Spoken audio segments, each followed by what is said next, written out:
She looks fantastic.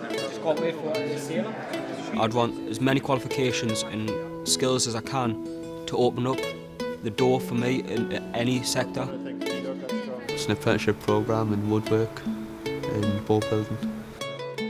Although we work in wood and heritage skills, the qualifications are in modern engineering. Blyth, it may seem a small town, but we do actually have quite a strong history. We've got a wonderful group of volunteers who do huge amounts. I think if you went around Blyth now and said who was Captain William Smith, they'd say who, and what was the Williams, they'll say what. Antarctica was discovered by a ship from Blyth.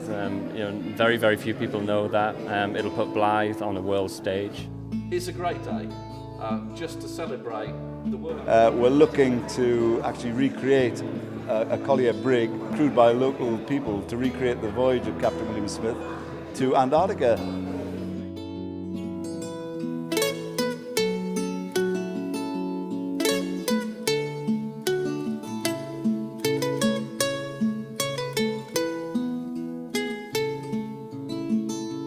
14 years with nothing ventured. Village life is not for me. What I discovered was that we had several things running in parallel, in the sense that he came from Seaton Sluice originally, and I lived in Seaton Sluice for 25 years. He was a Geordie boy, I'm a Geordie boy. Williams built for shallow water, a collier. His journey took forever, and he discovered a land, and nobody believed him when he came back. It was incredible, and he went back again and again. It takes some tenacity to do that.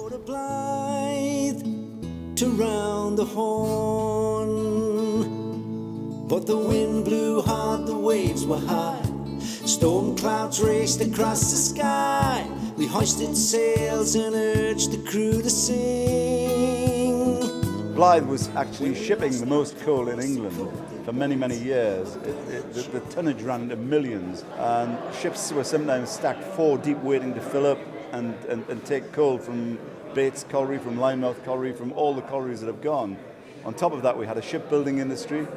We used to build warships, we used to build colliers, we used to build passenger ships. A fascinating history which is all but lost now. And in those days the port was booming.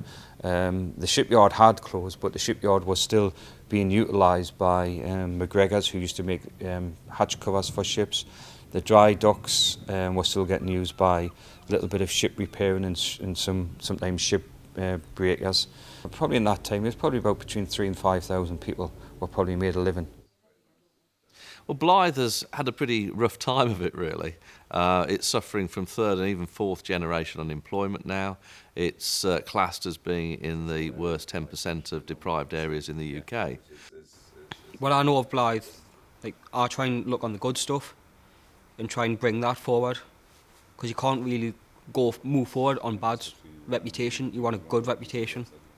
Because there's a lot of young people who haven't got the skills for going on and doing exams and everything, but they're very good with their hands, and they need somebody to encourage them into that area and give them the skills. Yeah.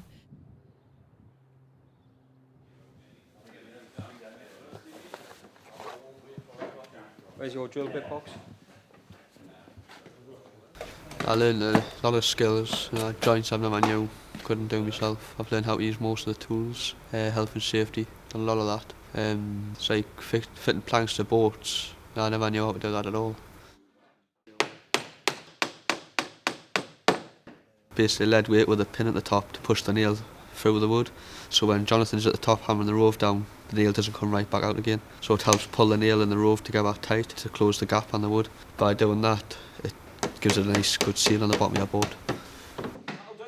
This is really the heart of Blyth Tall Ship as it stands. It is where the skills that are going to develop the long-term future of this project are coming from, and also the skills that are going to develop the long-term future of Blyth's engineering industries. But it's about quality. We're looking to develop craftsmen here, and we're looking to develop pride in work. is not just about getting qualifications. What we do though, of course, is underpin everything we do with benchmark qualifications. So we deliver a level 1 MVQ in engineering, we deliver a level 2 MVQ in marine engineering, and that's all working with traditional woodworking skills around boats. I think with more training I'm getting now, I think it's probably going to be easier for us. I've got a lot more under my belt now. Yeah, level 1 MVQ in the woodwork. Still doing the level 2. I'm doing forklift at the minute. I've passed the slinger banksman's course and I'm doing welding. So I've got a lot under my belt at the minute. In terms of the welding, the route they've actually come through is through our level 1 work here in the workshop, in the woodworking workshop and boat restoration. And what those young people recognise is that they need to increase their skill base so that they are more employable.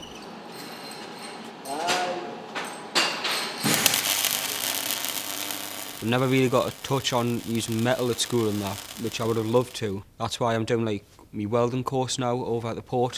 A few of the new courses that I'm doing, like my forklift course, my slinging course which I've passed, my welding, I've done my health and wellbeing, I've got my port safety and working at heights. All of that's come off the back of doing this.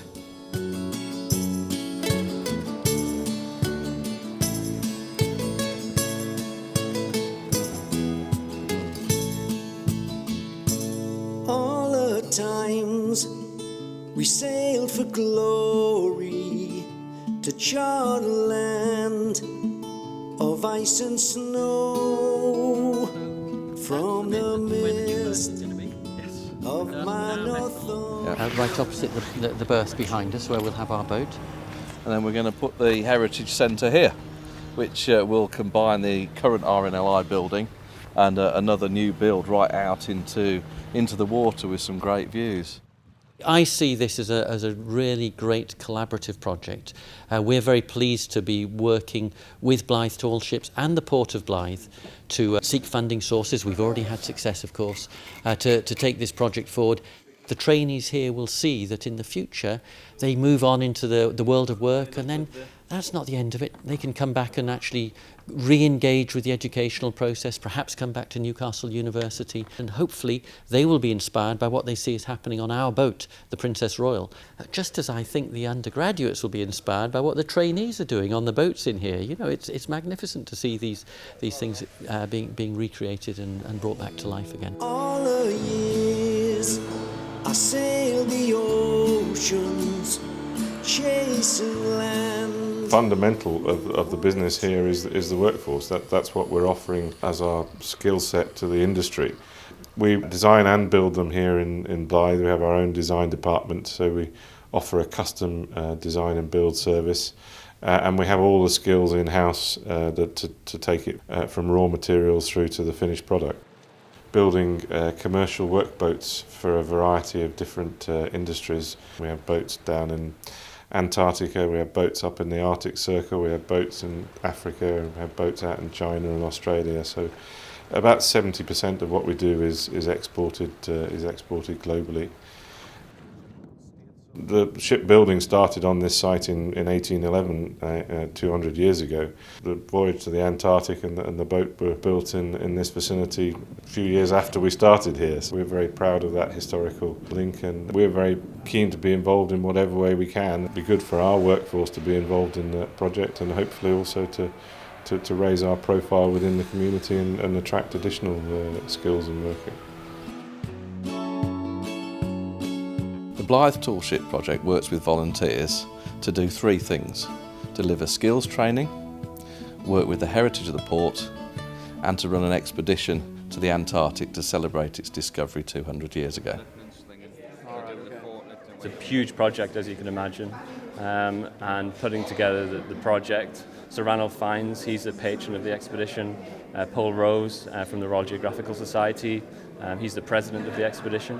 And really, we're in the process now of fundraising. So we have to raise £3.5 million over the next year.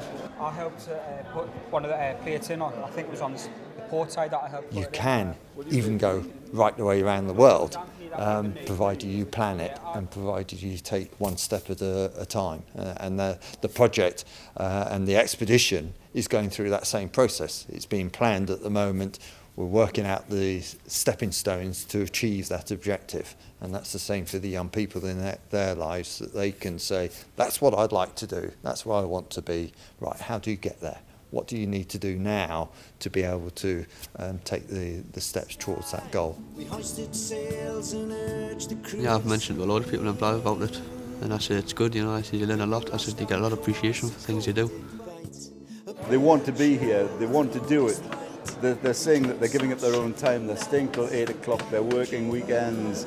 They really want to get involved, and they want to see the outcome of the project in the end, the tall ship sitting in front of our building. And also, if it helps raise the the awareness of young people in the area to the industry, helps us recruit better quality people. And if they can advertise the jobs well enough, they might actually get more people, young people employed in Blyth. There is opportunities for them, for the right people, with the right attitude. Get those skills, you know, take a little bit of a time, listen to what people are saying to you. It's going to help Blyth. It's in a big way. My captain's bed.